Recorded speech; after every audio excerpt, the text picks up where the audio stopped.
আজকে ১৯শে মে ২০২৬ হিমাচল প্রদেশের পশ্চিম অংশ ভ্রমণের এই পর্বে আজকে আমরা ধরমশালা থেকে রওনা দিলাম ডালহৌসির পথে।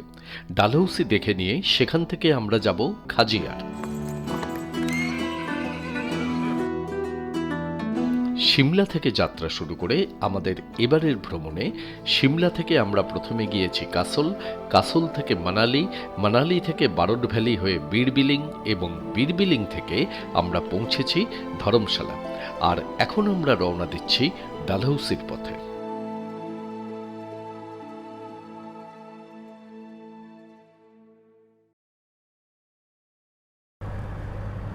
আমাদের এই হিমাচল সিরিজ আপনারা যারা পরপর ভিডিওগুলো দেখছেন তারা বিভিন্ন বিষয়ে আপডেট পাচ্ছেন। হঠাৎ করে মাঝখানে একটা ভিডিও দেখলে কিন্তু সমস্ত আপডেটগুলো পাবেন না, কেননা সব অভিজ্ঞতা তো একটা ভিডিওতে বলা যায় না, বা সেই সব অভিজ্ঞতার সম্মুখীন হই না। এই যেমন ধর্মশালা বা এই যে এখন আমরা ডালহৌসিতে যাচ্ছি, এই রাস্তায় আমরা যা গরম পেয়েছি মানে চিন্তা করা যায় না, অসম্ভব গরম। কিন্তু সূর্য ডোবার পরে ঠান্ডা, আপনি রাত্রিবেলায় মোটামুটি একটু ঠান্ডা ওয়েদার পাবেন, কিন্তু আমাদের তো কোনো সোয়েটারের প্রয়োজন হয়নি। কারোর একটু আদ্র হতে পারে হালকা উলেন, কিন্তু রাস্তাঘাটে অসম্ভব গরম দিনের বেলায়। এবং এখানে কিন্তু কোনো গাড়িতে এসি চালানো হয় না। আপনারা যে গাড়ি নেবেন সেই গাড়িতেও কিন্তু এসি চলবে না, এটা হচ্ছে আরও বেশি কষ্টকর। জানলা খুলে রাখবেন, একেবারে হু হু করে লু বইছে, সেই গরম হাওয়া গায়ে এসে লাগছে। এটা আমি আগেও বলেছি কোনো একটা ভিডিওতে, আজকেও বলছি। এবং তার সাথে সাথে এটা হচ্ছে ব্যাপার যে এখানে যে ট্রাভেল এজেন্সি যারা বুকিং করেন বা গাড়ির বুকিং যারা নেন, তারা কিন্তু এসির রেট পেলে এসি চালাবেন। যেমন আমি অনিলজির সাথে কথা বললাম, অনিলজি যদি এসির রেট তিনি পান তাহলে তিনি এসি চালাবেন, কিন্তু এসির রেটই তো দেওয়া হয় না। এইটা আপনারা যখন বুকিং করবেন তখন কিন্তু সেইভাবে কথা বলে নেবেন যে আমরা এসির রেট দিতে রাজি আছি, তাহলে আপনি কত টাকা নেবেন। আর যদি আপনারা অ্যাডজাস্ট করে চলতে পারেন সেটা আপনাদের ব্যাপার, যে আপনারা নন এসিতে যদি চলতে পারেন। কিন্তু আমার সত্যি কথা কি, এত গরমে খুব কষ্ট হচ্ছে।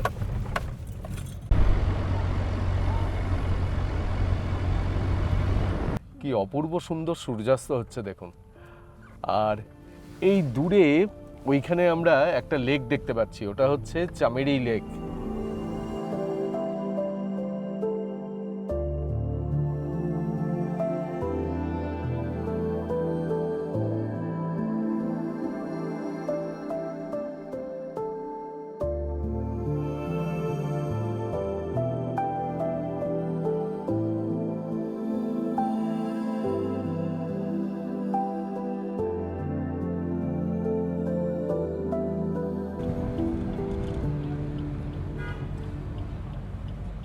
আমরা প্রায় ডালহৌসি পৌঁছে গেলাম, এখন আর 3.5 কিলোমিটার মতন বাকি আছে।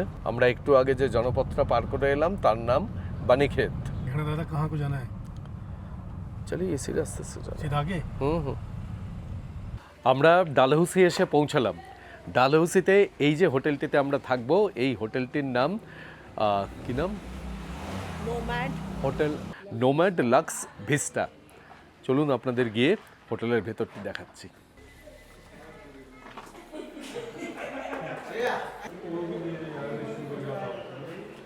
হোটেলটা কিন্তু খুব সুন্দর।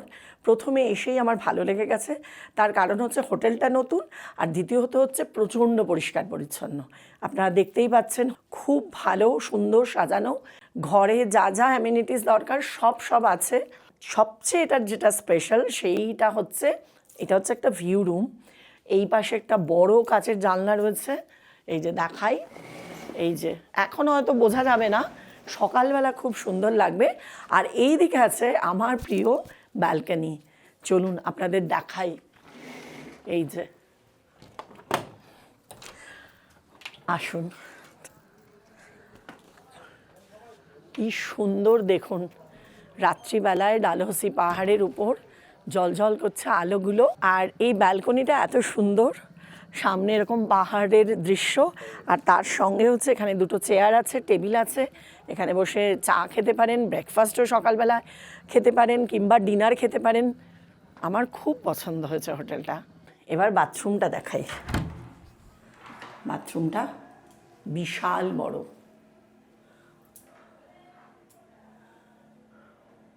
আর একদম ঝকঝক তকতকে বাথরুম, বেসিন, কোমোড একেবারে দাগ মুক্ত। যেটা সবচেয়ে আমার সমস্যা হয়, হোটেলে ঢুকেই আগে আমি বাথরুমে চলে যাই, গিয়ে দেখি যে কি ঠিকঠাক আছে নাকি। সবটাই আমার খুব পছন্দ। এই হোটেলকে এখনও পর্যন্ত আমার মনে হচ্ছে 10-এ 10 দেওয়া যায়। এরপর খাবার দাবারটা রিভিউটা আপনাদের কাছে দেব। হোটেলে চেক ইন করেই আমরা এখন আবার বাইরে যাচ্ছি, মানে এখন যাচ্ছি ডালহৌসি মলে। আর একটা মজার ব্যাপার ঘটেছে, ওর কাছ থেকে শুনুন। আমরা হোটেলে ঢুকে গেছি, আমরা দেখিনি কোন ফ্লোরে। তো আমরা ঘর থেকে বেরিয়ে অন্তত 4 বার ওপর আর নিচ করছি, কিন্তু রিসেপশন কোন জায়গায় খুঁজে পাচ্ছি না। রিসেপশনটা হচ্ছে 3rd ফ্লোরে, তার ওপরে 2টো ফ্লোর রয়েছে, আর তারপরে বাকি ফ্লোরগুলো সব নিচের দিকে পাহাড়ের ঢাল ধরে। তো আমরা বারবার যাচ্ছি ওপরে আর বারবার যাচ্ছি নিচে। তো চলুন আমরা এখন একটু ডালহৌসি মল থেকে ঘুরে আসি। আমরা ডালহৌসিতে এসে পৌঁছালাম। এই যে জায়গাটি, এই জায়গাটি হলো সুভাষ চৌক।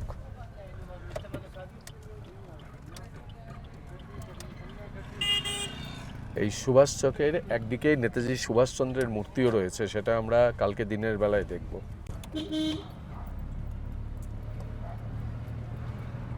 আমরা এখন এসে পৌঁছালাম ডালহৌসির গান্ধী চৌকে। এই সামনেই গান্ধী চৌক, আর গান্ধী চৌক থেকে বিভিন্ন দিকে রাস্তা চলে গেছে, আর এই রাস্তা দিয়ে সোজা গেলে ইন্দো টিবেটিয়ান মার্কেট। এই রাস্তাটি চলে গেছে খাজিয়ারের দিকে। এইখানে একটি মার্কেটিং কমপ্লেক্স রয়েছে, ইন্দো টিবেটিয়ান মার্কেট। এখান থেকে খাজিয়ারের দূরত্ব 23 কিলোমিটার। আর এই গান্ধী চৌককে কেন্দ্র করেই মল রোডের বিভিন্ন অংশ, অর্থাৎ বিভিন্ন দোকানপাট, সেগুলো সব ছড়িয়ে ছিটিয়ে রয়েছে। আর এইখানে খুব সুন্দর একটি বসার জায়গা, এখানে বসে বসে মলের দৃশ্য উপভোগ করতে পারেন। এই গান্ধী চকের বাঁদিকে হচ্ছে এই যে দেখতে পাচ্ছেন সেন্ট জনস চার্চ, এবং এই ডান দিকে ডালহৌসির সব থেকে পুরনো হোটেল, হোটেল ডালহৌসি। আর এইখানে বাস স্ট্যান্ড। অ্যাকচুয়ালি ডালহৌসির এই মল এরিয়া খুবই ছোট, অন্যান্য মলের মতন যে প্রচুর দোকানপাট রয়েছে তা নয়। এই দিকটাতে বেশ কিছু ফাস্ট ফুডের দোকান, এইখানে একটি ক্যাফে ডালহৌসি। এই ডালহৌসি হোটেলের সাথেই এই যে এই পথ দিয়ে গেলেও বেশ কিছু ছোট ছোট দোকানপাট রয়েছে। এই জায়গাটি বেশ জমজমাট। আর এই ডালহৌসির চারিদিকে হচ্ছে ধৌলাধর পর্বতমালার মোট 5টি পর্বত, এবং ভারতের ব্রিটিশ গভর্নর জেনারেল ছিলেন লর্ড ডালহৌসি। তিনি এই জায়গাটিকে গ্রীষ্মকালীন অবসর যাপনের কেন্দ্র হিসেবে গড়ে তুলেছিলেন, এবং তার নাম অনুসারেই এই জায়গার নাম ডালহৌসি। আমরা মল রোডে এখানে এখন একটি দোকানে একটু চা খেয়ে নেব আগে। এখানে কি তন্দুর চায় বললে তুমি? বাহ, দেখলাম তন্দুর চায়। চা তো খেলাম, বেশ ভালো তন্দুর চা ছিল, দেখাতে ভুলে গেছি। নিয়েছে 50 টাকা করে। আর বুবু আবার এখানে এসে বসেছে। কি অর্ডার দিয়েছো? চিকেন মালাই টিক্কা। চিকেন মালাই টিক্কা। এই যে মালাই টিক্কা, মুখে দিয়ে বলুন কেমন। একটা মুখে দিলাম, এর থেকে আমি ভালো বানাই বাড়িতে, আমি নিজেই বলছি খেয়ে। আসলে তা নয়, চিকেন মালাই টিক্কার এত গ্রেভি হয় না, একদম মাখো মাখো হয়, আর চিকেনটা প্রচণ্ড সফট হয়, যেটা এখানে হার্ড।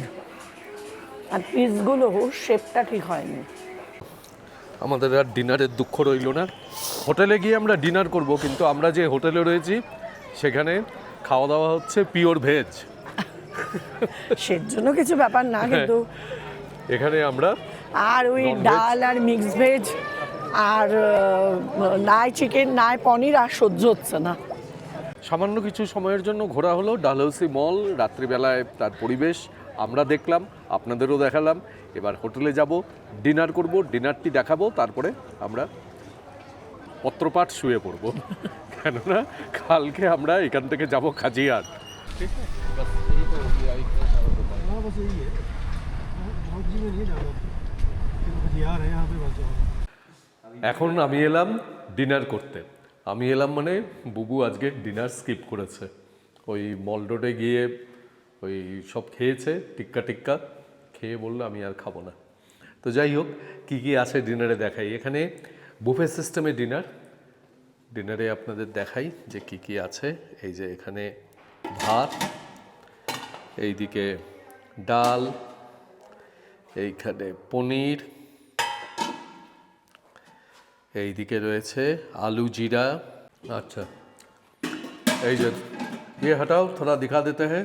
हाँ, এই যে পাপড় দিয়ে গেল, আর এই যে रोटी घी দিয়ে মাখা। ये क्या घी है तो बटर रोटी है। বাটার রুটি। আচ্ছা, তাহলে এই দেখালাম আপনাদের ডিনার। রুটি আমি দিতে বলছি, আমি 2টো রুটি খাবো, তাছাড়া অন্য কিছু খাবো না। ঠিক আছে, তাহলে আমি ডিনার করে নিই, আবার কালকে সকালবেলা দেখা হচ্ছে।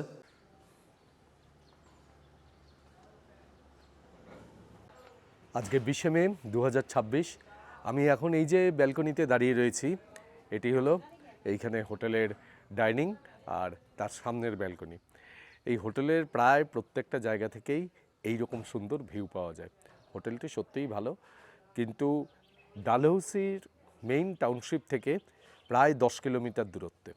মানে গাড়ি নিয়ে আপনি যাবেন, এবার গাড়িকে আপনার আলাদা করে বলে রাখতে হবে, গাড়ি সেটা নিয়ে টালবাহানা করবে। এই ব্যাপারগুলো কিন্তু ট্রাভেল এজেন্সির সাথে যখন আপনারা যোগাযোগ করবেন তখন বলে নেবেন। তো আমরা এখনও ডালহৌসি হয়েই তারপরে আমরা খাজিয়ারের দিকে যাব। কালকে রাত্রিবেলায় আমরা গিয়েছিলাম ডালহৌসিতে, সেটা আপনারা ভিডিওতে দেখেছেন। তবে হোটেলের অবস্থান বা হোটেলের চারপাশের পরিবেশ সত্যিই খুব সুন্দর। এইখানে বুফে সিস্টেমে ব্রেকফাস্টে কী কী আছে দেখুন। এইখানে ব্রেড রয়েছে, এইদিকে স্যান্ডউইচ রয়েছে, এখানে आलू पराठा। अच्छा, आलू पराठा ये गरम है? अच्छा ठीक है। এটা উত্তাপাম, এদিকে দহি আলু পরোটার সাথে খাওয়ার জন্য, এদিকে পোহা, এখানে ম্যাগি। এই যে ম্যাগিটি করে রেখেছে মানে নুডলস, বউ বললো যে গরম নুডলস করে আনতে, এরকম করে রেখে দিয়েছে। সেটা না খেয়ে বললো যে একেবারে ফ্রেশ নুডলস করে নিয়ে আসতে। তো যাই হোক, ওরা করে নিয়ে আসবে বললো। এই হলো ব্রেকফাস্ট। আমরা ব্রেকফাস্ট করে আমরা খাজিয়ারের দিকে রওনা দেব। এখন আমরা রওনা দিয়েছি খাজিয়ারের পথে। আপনাদের বললাম যে ডালহৌসি থেকে আমাদের হোটেলটা 10 কিলোমিটার মতন দূরত্বে, আর ডালহৌসি হচ্ছে চাম্বা ডিস্ট্রিক্টে। ডালহৌসি থেকে দুদিকে 2টো রুট। এই খাজিয়ার ডালহৌসির যে আপনাদের গতকাল দেখিয়েছিলাম গান্ধী চৌক, সেখান থেকে 22 কিলোমিটার মতন দূরত্ব, আর চাম্বা হচ্ছে সেখান থেকে 35 কিলোমিটার মতন দূরত্ব, চাম্বা এবং চামেরি লেক এগুলো। তা আমরা চাম্বার সাইডটাতে যাচ্ছি না, আমরা খাজিয়ার দেখব এবং ডালহৌসির আরও 2-1টি দ্রষ্টব্য জায়গা আছে, দেখে নিয়ে আমরা রওনা দেব। ডালহৌসিতে যাওয়ার রাস্তাটি কিন্তু খুব সুন্দর, দুপাশে গাছের সারি এবং অনেকটা আমাদের নর্থ বেঙ্গলের মতন রাস্তা। আর বেশিরভাগটাই এখানে ক্যান্টনমেন্ট এরিয়া। আর এই রাস্তায় রাত্রিবেলায় কিন্তু ভাল্লুক দেখা যায়, মানে একেবারে একটু বেশি রাতের দিকে গেলে কনফার্ম দেখতে পাওয়া যাবেই। বিভিন্ন জায়গাতে বোর্ডও লাগানো রয়েছে।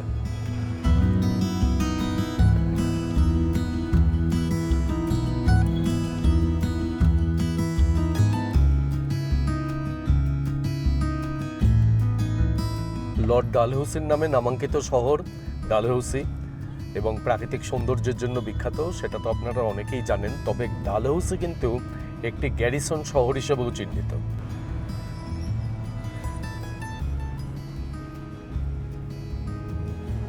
আমরা এসে পৌঁছলাম সুভাষ চৌক, কালকে রাত্রিবেলায় দেখিয়েছিলাম।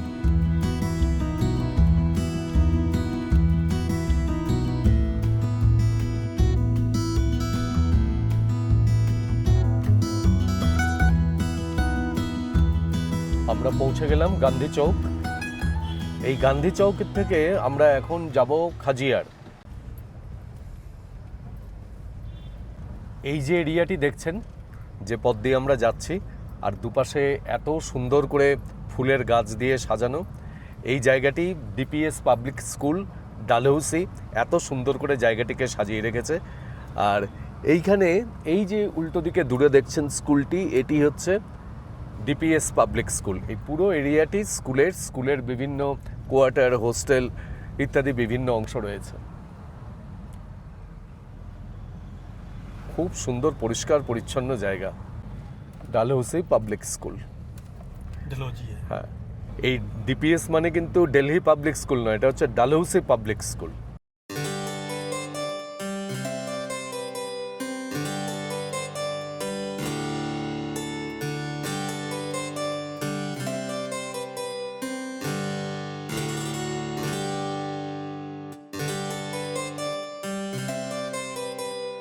এই সামনে দেখুন আরেকটি স্কুল, এটি হলো ডালহৌসি হিল টপ স্কুল।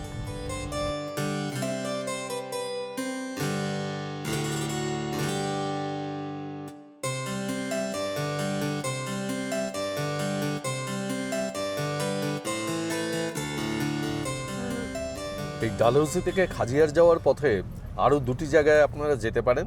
একটি হলো কালাটপ। এই কালাটপ হলো ডালহৌসির সব থেকে উঁচু জায়গা, আর একটি হলো দৈনকুণ্ড।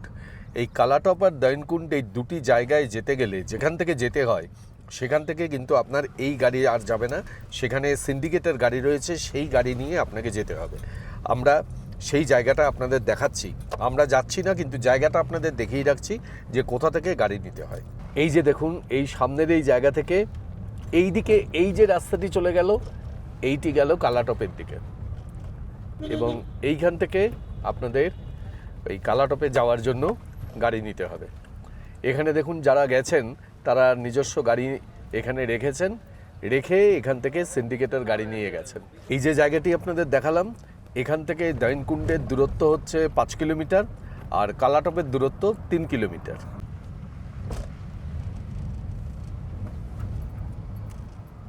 খাজিয়ার যাওয়ার পথের দৃশ্যটি কিন্তু অসম্ভব সুন্দর। শীতকালে যখন এই গাছগুলোর উপরে বরফ পড়ে থাকে তখন কি অসাধারণ লাগে ভাবুন, যেটা আমরা কাশ্মীরে গিয়ে দেখেছিলাম।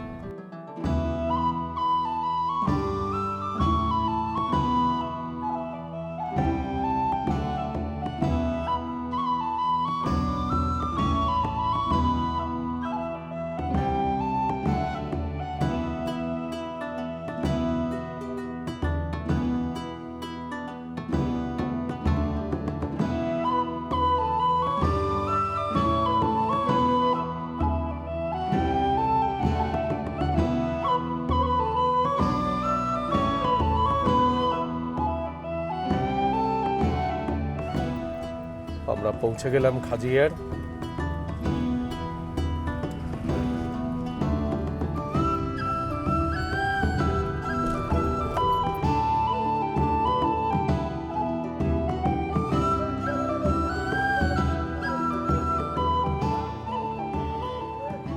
আমরা এসে পৌঁছালাম খাজিয়ারে। এই বিশাল তৃণভূমি আর চারিদিকে পাইন আর দেওদার গাছের বনে ঘেরা, অপূর্ব সুন্দর পরিবেশ, মানে দেখে একটা চোখের শান্তি হয়, অদ্ভুত সুন্দর। আর প্রচুর মানুষ এসেছেন, ঘুরে বেড়াচ্ছেন, বিভিন্ন ধরনের পোশাক পরে ছবি তুলছেন, আর এখানে ঘোড়ায় চড়ে পুরো এই যে মেডোসটি, এই মেডোসটির চারপাশে ঘুরে আসা যায়। এই জায়গাটাকে নাকি মিনি সুইজারল্যান্ড বলে। ভারতবর্ষের যে কত জায়গাকে মিনি সুইজারল্যান্ড বলে বুঝতে পারি না, তবে জায়গাটা খুব সুন্দর। যদি এই জায়গাটা বরফ পড়ে থাকে কি যে সুন্দর লাগবে সেটাই ভাবছি বসে বসে।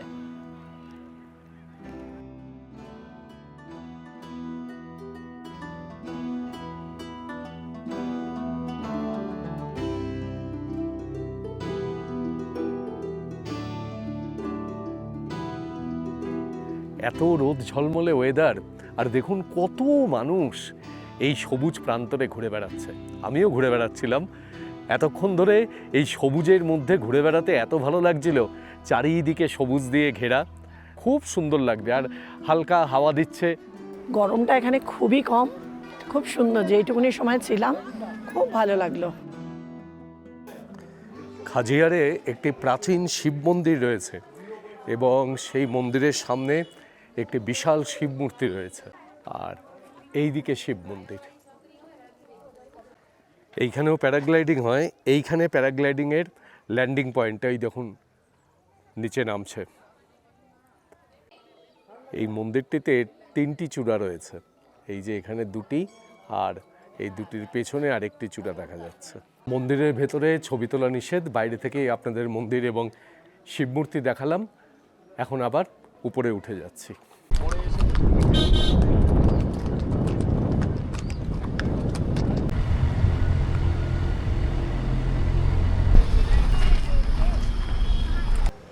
ডালহৌসির গান্ধী চকের একদম সামনেই রয়েছে সেন্ট জনস চার্চ। এই চার্চটি 1863 খ্রিস্টাব্দে প্রতিষ্ঠিত এবং ডালহৌসির প্রথম প্রোটেস্ট্যান্ট চার্চ। চার্চের ভেতরে কাঁচের কারুকার্য খুব সুন্দর রয়েছে বলে শুনেছি, দেখি গিয়ে।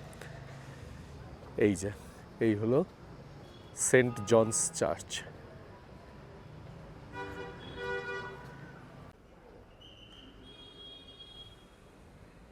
আর এই দেখুন প্রতিটি দেয়ালে এইরকম কাঁচের কারুকার্য রয়েছে।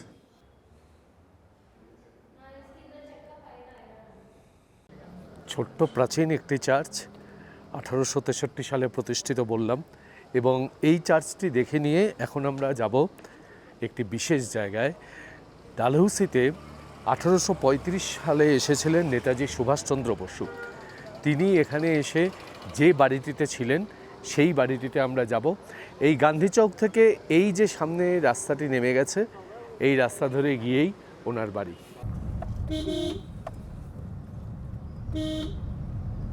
মোটামুটি 2 কিলোমিটার মতন এলেই এইখানে হচ্ছে সুভাষ বাউলি।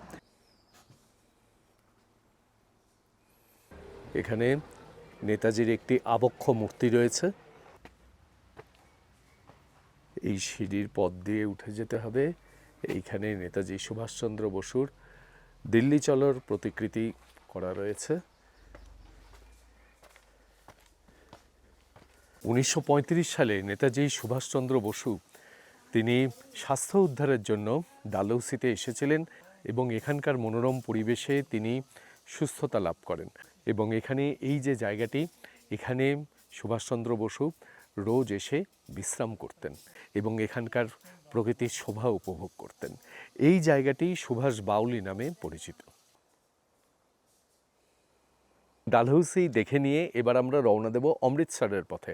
আর আমাদের এই ধর্মশালা ও ডালহৌসির ভিডিও আপনাদের কাছে কেমন লাগলো সেটা কিন্তু অবশ্যই কমেন্ট বক্সে কমেন্ট করে জানাবেন। ভালো লাগলে চ্যানেলটিকে সাবস্ক্রাইব করবেন এবং বরাবরের মতন আমাদের সঙ্গে থাকবেন।